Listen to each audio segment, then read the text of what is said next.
Mary Parker Follett, a profeta do gerenciamento. Nascida nos Estados Unidos, na cidade de Quincy, em 1868, sua rotina dividia-se entre o ensino básico e as atividades domésticas. Porém, graças à influência de uma professora, a jovem Mary Parker conseguiu perceber que poderia seguir outras profissões que não fosse cuidar dos filhos e do lar.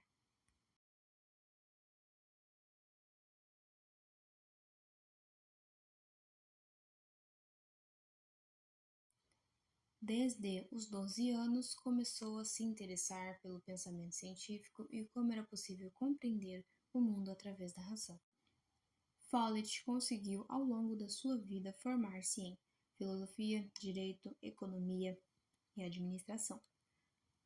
Mas precisou passar por muitas barreiras, primeiro por ser mulher, sendo que na época tinha pouco espaço para o gênero feminino.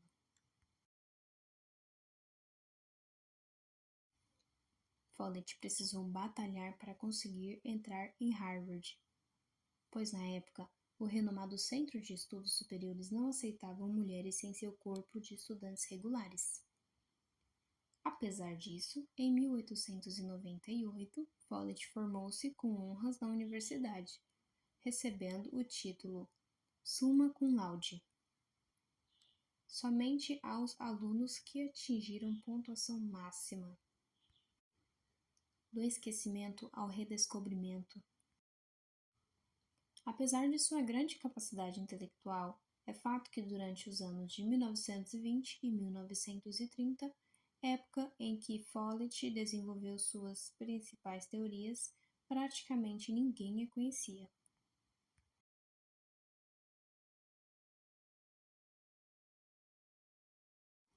Nesta época, era a teoria de Taylorismo que predominava, com enfoque na produção. Follett, porém, não compartilhava dos princípios de Taylor, por isso é considerada como uma das pensadoras da escola das relações humanas. Follett percebeu nas empresas que havia uma oposição entre patrões e empregados. De um lado, os patrões sentiam que seus empregados poderiam render mais, dedicando mais horas, com mais esforços. Já de outro lado, os empregados se sentiam desvalorizados recebendo pouco para muito serviço e com um ambiente tóxico e insalubre.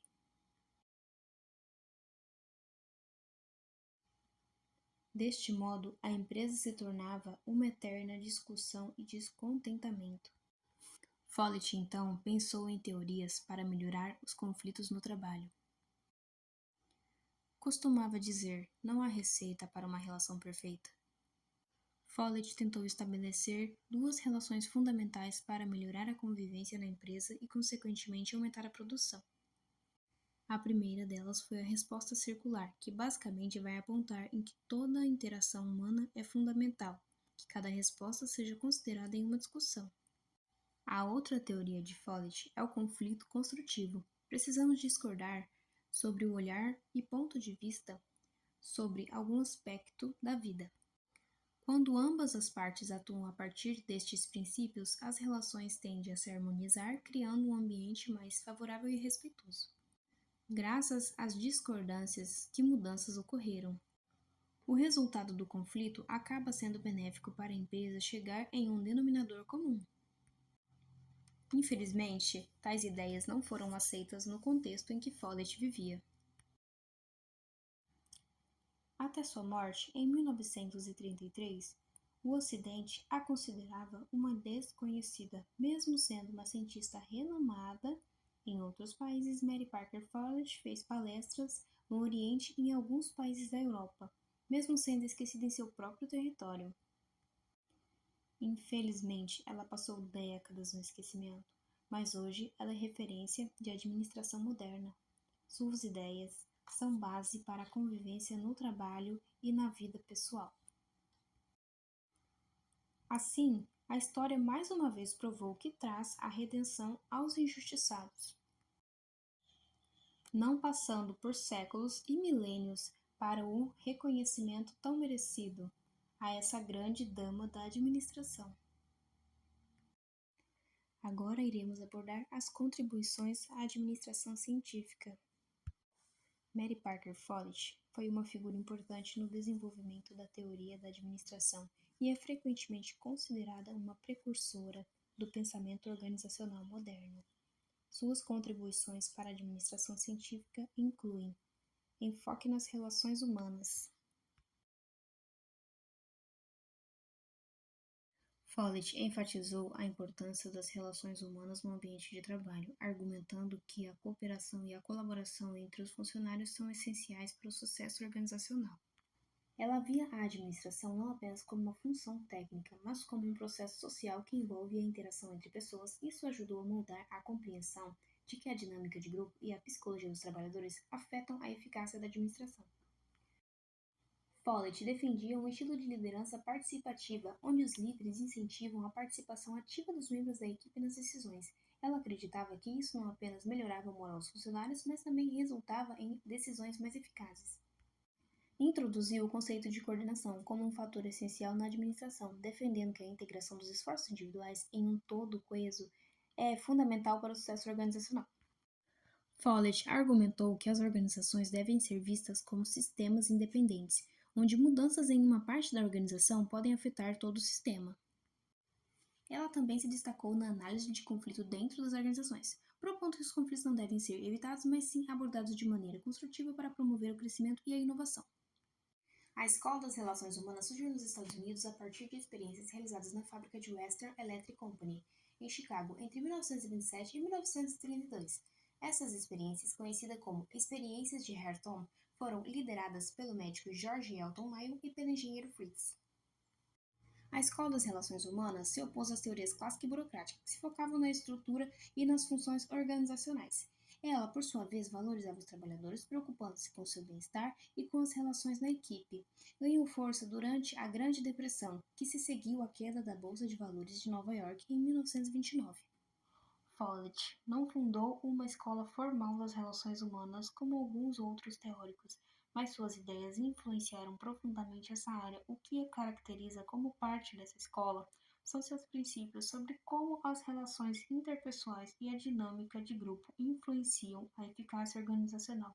Aqui estão alguns conceitos-chave da abordagem de Follett: integração, poder com, liderança participativa, comunicação e feedback e influência de emoções e relações.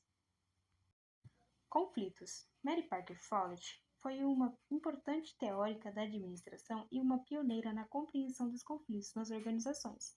Ela abordou conflitos de uma maneira inovadora e construtiva, enfatizando a importância da cooperação e da integração.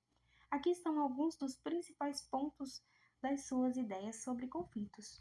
1. Conflito como força positiva. Follett acreditava que o conflito não era necessariamente algo negativo, mas sim uma força que poderia ser utilizada para promover mudanças e melhorias.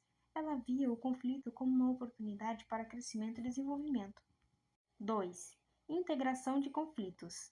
Ela introduziu o conceito de integração para resolver conflitos em vez de buscar uma solução em que uma parte ganha e a outra parte perde. Follett sugeria encontrar uma solução que beneficiasse todas as partes envolvidas. Isso exigia diálogo, compreensão mútua e criatividade. 3. Cooperação e participação. Follett enfatizou a importância da cooperação e da participação dos membros da organização na resolução de conflitos. Ela acreditava que envolver todos os envolvidos na busca por soluções ajudava a criar um senso de pertencimento e compromisso. 4. Papéis dos líderes. Para Follett, os líderes desempenhavam um papel crucial na gestão de conflitos. Eles deveriam agir como facilitadores, ajudando a orientar as discussões e promover a cooperação entre as partes envolvidas. Esses princípios ainda são relevantes em estudos de gestão e na prática organizacional moderna, refletindo a visão de Follett sobre uma abordagem mais colaborativa e integradora para lidar com conflitos. Nesta apresentação, falamos sobre a história de Mary Parker Follett, também conhecida como profetista do gerenciamento, desde sua história de vida até o seu falecimento. contribuições para a administração e todos os seus ensinamentos revolucionários deixados.